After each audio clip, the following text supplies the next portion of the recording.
रयत कर्मवीर अकॅडमीच्या उद्घाटन प्रसंगी प्रमुख पाहुणे म्हणून उपस्थित राहिलेल्या वडगाव पोलीस स्टेशनच्या पीआय माननीय पाटील मॅडम यांना मी अशी विनंती करते की त्यांनी आमच्या विद्यार्थ्यांना मार्गदर्शन करावं।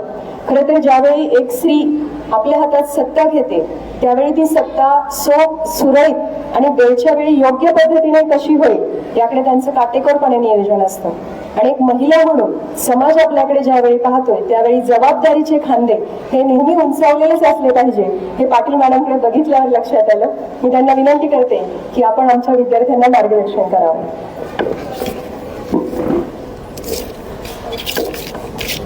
नमस्ते, शुभ सकाळ सगळ्यांना।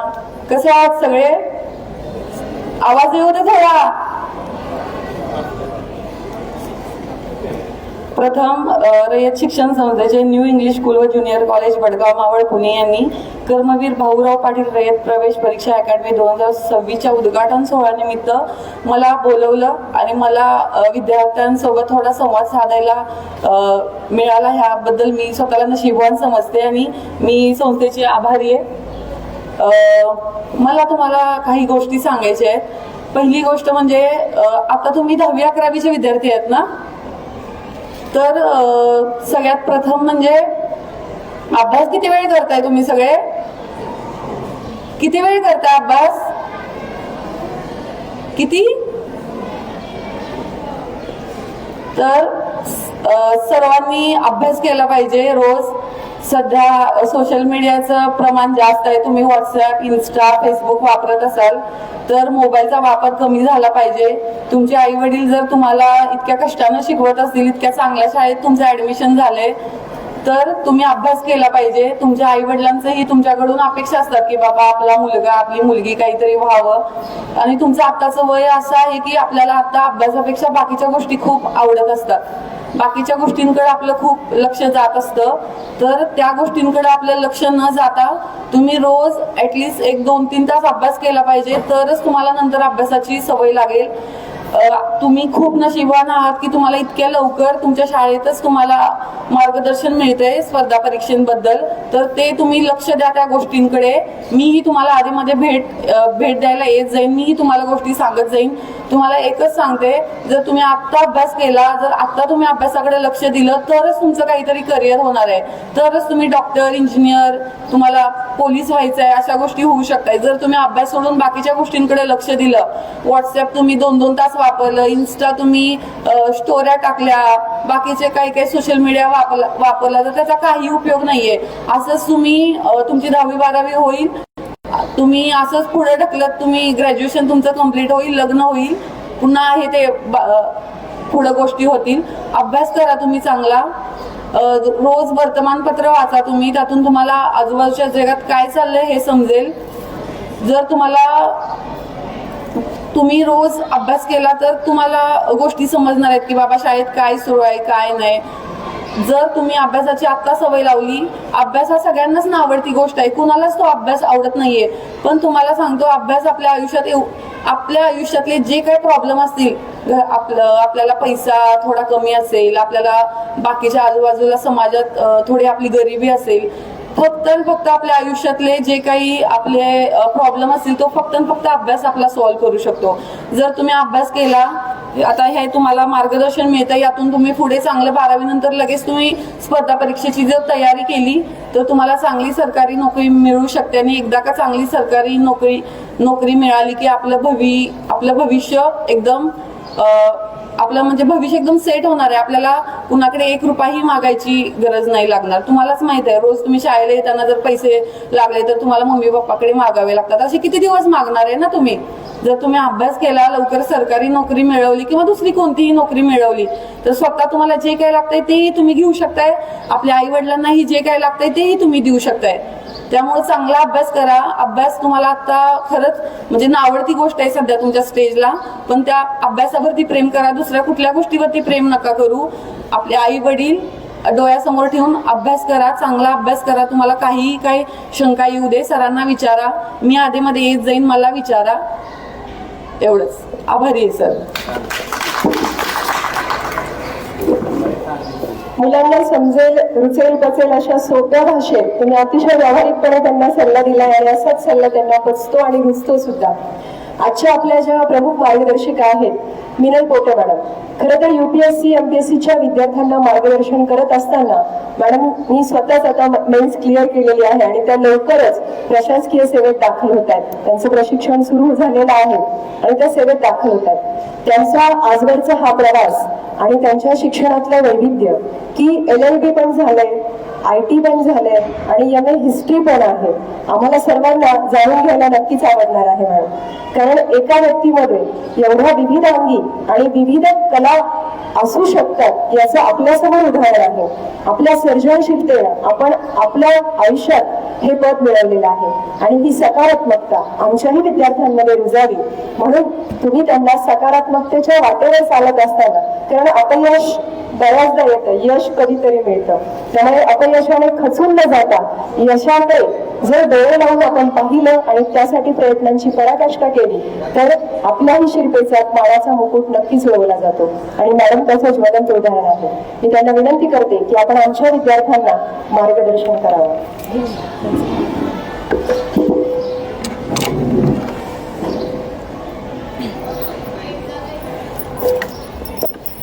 सन्माननीय व्यासपीठ, इथे जमलेले सगळे रयत शिक्षण संस्थेचे पदाधिकारी, माजी विद्यार्थी, सगळा शिक्षक वर्ग आणि इथे उपस्थित असलेले सगळे विद्यार्थी मित्र मैत्रिणी, मला माहिती आहे तुम्ही प्रचंड बोर झालेले आहात.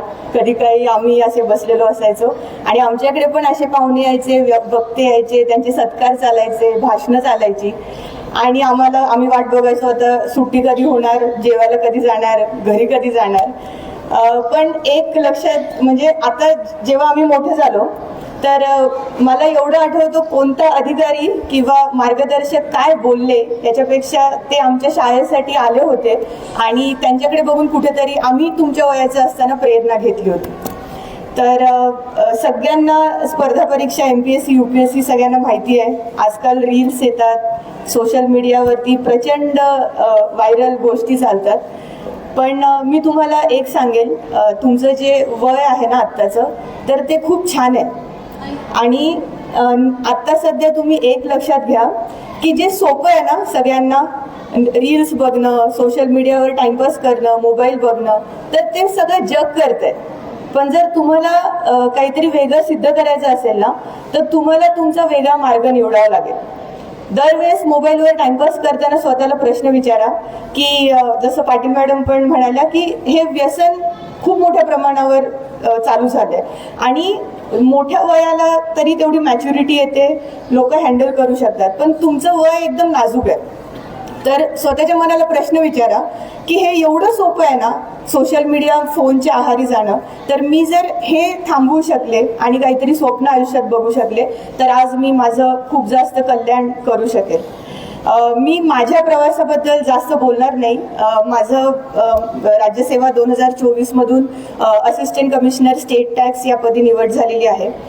पण मी तुम्हाला 3 गोष्टी सांगेल, मला असं वाटतं की त्या तुम्ही प्रयत्न करा आयुष्यामध्ये इम्प्लिमेंट करण्याचे. आणि मागे मुलं आहेत जी ऑलमोस्ट झोपलेली आहेत तरी पण थोडंसं मला असं वाटतं ऐका, त्याचा जर काही तुम्हाला येणाऱ्या काळात फायदा झाला तर होईल. सगळ्यात पहिली गोष्ट आहे शिस्त. आमच्या गुरुजनांनी, आज मी जेव्हा तुमचे हे जे सगळे शिक्षक बघते, म्हणजे अगदी ऊन आलं तरी तिकडे सरांनी एक एक मुलांना उचलून लगेच इकडे आणलं, तर हे शिक्षक आहेत ना हे आता रेअर झालेत. आजकाल शहरामधल्या शाळांमध्ये तुम्हाला इतकं प्रोफेशनलिझम दिसेल, पण हे मारणारे ओरडणारे शिक्षक, मी स्वतः ZPच्या शाळेत होते, म्हणजे आमचं शाळाच आमचं घर होतं, तर हे कमी झालेत. तर शिक्षकांचा आदर करा आणि आज जरी ते तुम्हाला ओरडत असतील ना तरी ते तुम्हाला शिस्त शिकवतात. माझ्यावर विश्वास ठेवा. तुमच्याकडे काही जरी नसेल ना, पैसा नसेल, तुम्ही गरीब असाल किंवा तुमच्याकडे थोडी बुद्धी कमी असेल, पण तुमच्याकडे शिस्त असेल ना, तुम्ही आयुष्यात खूप पुढे जाऊ शकाल. शिस्त ही म्हणजे लोक म्हणतात की प्रत्येकाने शिस्तबद्ध राहिलं पाहिजे, पण ही सगळ्यात कमी वापरणारी गोष्ट आहे. तर प्रयत्न करा ह्या वयात जे पण काही करतात तर त्याचा एक शिस्तबद्ध पद्धतीने तुम्ही करा. दुसरा मुद्दा जो आहे तर तो आहे सातत्य. म्हणजे आता आमचं खूप लोकांचं लेक्चर होईल, मोटिवेशनल काही लेक्चर होतील, स्पर्धा परीक्षांची इकडे अधिकारी येतील, तुम्ही रील्स बघाल, मोटिवेशन स्पीकर ऐकाल, तर त्या दिवशी एकदम हवेत असाल. आज मी 10 तास अभ्यास करेल, मी कलेक्टर होईल, मला आता सगळं सोडून द्यायचंय. पण ती हवा आहे ना मोटिवेशनची, ती फक्त 1-2 दिवस राहते. पण जे तुमची स्वतःची जाणीव आहे ना की तुम्हाला काय करायचंय आणि तुमचं ध्येय काय आहे, तर ते आतून जेव्हा येतं ना तर तेव्हा ते मोटिवेशन सातत्यामध्ये बनतं. तर शिस्त आणि सातत्य हे खूप गरजेचं आहे. मग तुम्ही डॉक्टर बना, पोलीस ऑफिसर बना, राज्यसेवा MPSC परीक्षा करायची असेल, तुम्हाला कलेक्टर व्हायचं असेल, माझ्यावर विश्वास ठेवा. आज UPSCचा जो निकाल आहे, MPSCचा जो निकाल आहे, त्याच्यामध्ये 50% जास्त मुलं ही आज खेड्यापाड्यातून आलेली आहेत, ज्यांच्याकडे बेसिक सुविधा होत्या तुमच्या आमच्यासारख्या.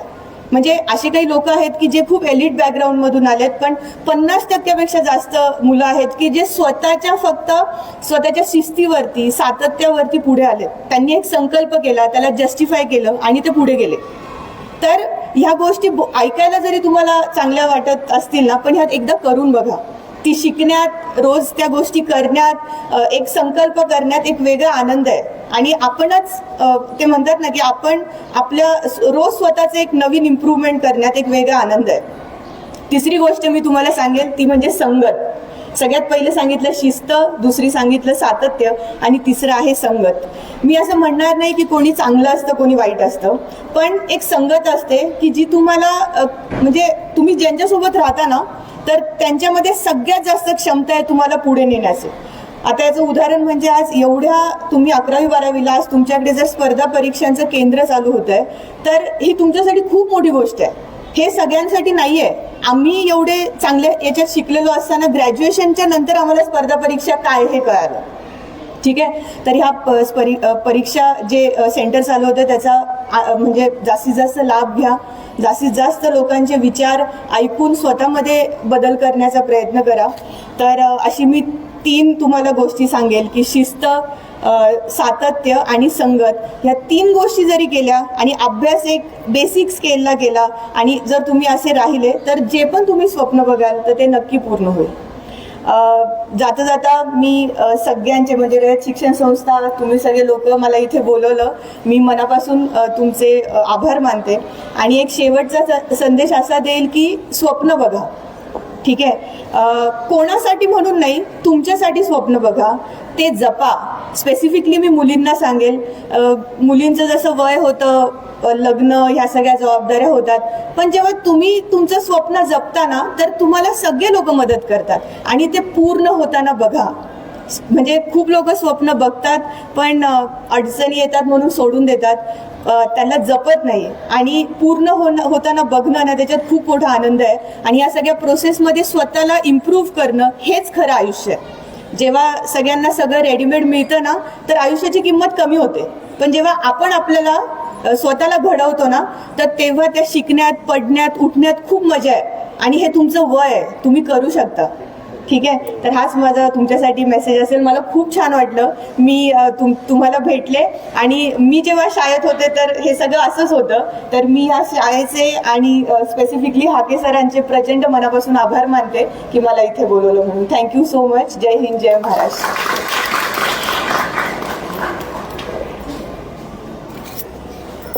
धन्यवाद मॅडम. खरं तर सातत्य, प्रगती, संयम, कष्ट या मार्गाने चालत असताना आपल्याला यशसिद्धी ही नक्कीच मिळणार आहे. शिवाजी सावंत यांच्या मृत्युंजय कादंबरीतील कर्णाचा एक संवाद आहे की माणसाने उघड्या डोळ्याने स्वप्न पाहावी आणि ती साकार करण्यासाठी त्याहून चालत जावं, दौडत जावं. मग ती स्वप्न तुटली तरी, ती त्याच्या काचा झाला तरी त्याच्यावर पुन्हा दौडत निघावं. त्याच रक्ताळलेल्या पायांनी पुन्हा ती स्वप्न साकार करण्यासाठी आतोनात धावत जावं, ऊर फाटेपर्यंत धावत जावं. आणि ते स्वप्न शेवटी अलगद आपल्या डोक्यावर स्वार झालेलं असतं. मग स्वप्न जर पाहायचं तर ते साध्य होईल असंच पाहावं आणि त्यासाठी प्रयत्न करावे. खरं तर शिक्षक हे व्यक्तिमत्व घडवत असतात आणि आदर्श शिक्षक हे विद्यार्थ्यांच्या आत्म्याला स्पर्श करत असतात आणि त्यांचं हे अमरत्व आणि त्यांच्या कार्याचे ठसे हे प्रत्येक विद्यार्थ्याच्या हृदयात उमटलेले असतात. असेच आमचे गुरुकुल समन्वयक माननीय देशपांडे सर आहेत की त्यांचं कार्य हे सर्व विद्यार्थ्यांमधून बोलत असतं. आणि आज गुरुकुलच्या भेटीच्या निमित्ताने ते आपल्या विद्यालयात उपस्थित आहे. आणि आजच्या कार्यक्रमाचा सुमुहूर्त म्हणजे सर, तुम्ही हिस्ट्रीचे अतिशय निष्णात असे शिक्षक आहात. आमच्या NMMSच्या वर्गामध्ये तुम्ही जेव्हा विद्यार्थ्यांना प्रश्न विचारत होता त्यावेळी प्रश्न कसा विचारायचा आणि प्रश्न कसा काढायचा हे तुम्हाला माहिती आहे. त्यामुळे आजच्या या मुहूर्तावर तुम्ही या ठिकाणी आलात हे आम्ही आमचं सद्भाग्य समजतो. तुम्ही आमच्या विद्यार्थ्यांना मार्गदर्शन करावं अशी मी तुम्हाला विनंती करते.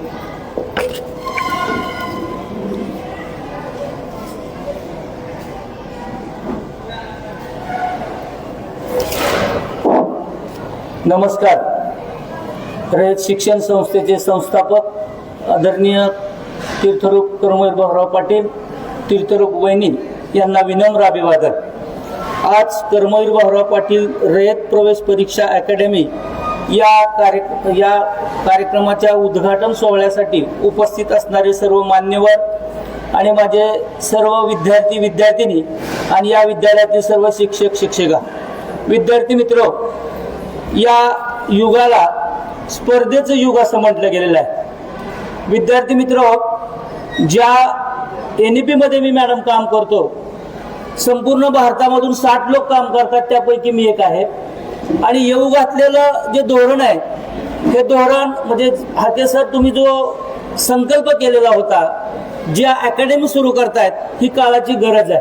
कारण येऊ घातलेल्या या धोरणामध्ये पूर्णपणे आता आम्ही शब्द वापरतो, आम्ही 254 विषय त्यामध्ये घातलेले आहेत आणि हे सर्व विषय स्पर्धेसाठी आहेत. म्हणजे स्पर्धेच्या युगामध्ये टिकण्याकरता या ठिकाणी विद्यार्थ्यांनी सातत्य ठेवलं पाहिजे. या सातत्य ठेवल्यामध्ये एक छोटीशी गोष्ट तुम्हाला सांगतो, इतिहासाचा शिक्षक असलेल्या नात्यानं. विद्यार्थी मित्र, तुम्ही लहानपणी ससा आणि कासवाची गोष्ट ऐकलेली की ससा गर्विष्ठ असतो, कासव गरीब असतं. तो सारखा ससा त्या कासवाला शर्यत लावतोस का असा सारखा हिनवत असतो. आणि तोही कासव नाईलाजानं सांगतो, त्याला माहिती असतं मी या स्पर्धेमध्ये हारणार आहे, तरी सुद्धा तो म्हणतो ठीक आहे, काय हरकत नाही, तुझ्या म्हणण्यासारखं मी शर्यत लावतो. तो शर्यतचा दिवस ठरला जातो, शर्यतीच्या वेळ ठरली जाते आणि त्या दिवशी शर्यत सुरू होते. आणि हा गर्विष्ठ ससा या ठिकाणी पळत पळत पुढे जातो आणि आता कासव येऊ शकत नाही म्हणून तो एका झाडाखाली झोपतो. आणि हा झाडाखाली झोपल्यानंतर कासव मात्र त्या ठिकाणी पुढे जातं आणि शर्यत जिंकतं. विद्यार्थी मित्र, मी लहान असताना ही गोष्ट ऐकल्यानंतर मला माझ्या गुरुजींनी सांगितलं की याचं उत्तर सांग. तर मी सांगितलं की ससा झोपला म्हणून कासव जिंकलं. परंतु मला त्यांनी सांगितलेलं उत्तर चूक आहे. मी विचार करत राहिलो, म्हणजे तू जसा जसा मोठा होत असेल तसं त्याला उत्तर या ठिकाणी सापडेल. आणि मला खरोखरच विद्यार्थी मित्र, मला उत्तर सापडलं. कारण फक्त ससा झोपला म्हणून कासव जिंकला नाही, तर त्या कासवाकडे सातत्य होतं. आणि विद्यार्थी मित्र, तुम्ही सुद्धा या ठिकाणी सातत्य ठेवा. आणि जर सातत्य ठेवला, आता मॅडमनी PI मॅडमनी पण तेच उदाहरण सांगितलं की येऊ घातलेला जो मीडिया आहे, सोशल मीडियामध्ये विविध प्रकारचे, कारण आता मॅडमनी पण खूप सुंदर उदाहरण दिलं मॅडम तुम्ही, की या गोष्टी ज्या आहेत त्या सहजासहजी तुम्ही खूप हाताळता, मोबाईल खूप सहजासहजी हाताळताय, परंतु अभ्यास तुम्ही सहजासहजी करत नाही. परंतु येऊ घातलेला काळ हा स्पर्धेचा काळ आहे. म्हणून तुम्हाला या निमित्तानं मी जागा करतो एकतरी की प्रॅक्टिस मेक मॅन परफेक्ट. केल्यानं होतं आहे रे, आधी केलंच पाहिजे. जसं आपण म्हणतो बघा की आपण या ठिकाणी महाभारतामध्ये एक कृष्णाला संदेश दिला होता अर्जुनाला की स्वकीयांच्या विरुद्ध लढत असताना एक सांगितलं, हे मी कसं लढू. त्यावेळेस श्रीकृष्णाने त्याला एक मंत्र दिला होता, हेही दिवस जातील. मित्रांनो, आपण कोणत्या कुटुंबातून जन्माला आहोत, कोणत्या परिस्थितीमध्ये आहोत याचा विचार न करता हेही दिवस जातील हा फक्त या ठिकाणी विचार करा आणि कार्यरत राहा. मग अशी मॅडमनीच उदाहरण दिलं की आई वडिलांना आदर्श माना, आई वडिलांकडे बघून या ठिकाणी कार्यरत राहा आणि आपलं जे ध्येय आहे हे ध्येय पूर्ण करण्यासाठी सज्ज राहा. एवढाच या ठिकाणी मंत्र या तुम्हाला देतो आणि जास्त वेळ तुमचा न घेता या ठिकाणी थांबतो. जय हिंद, जय महाराष्ट्र, जय कर्मवीर. धन्यवाद सर. खरं तर उन्हाचा तडाखा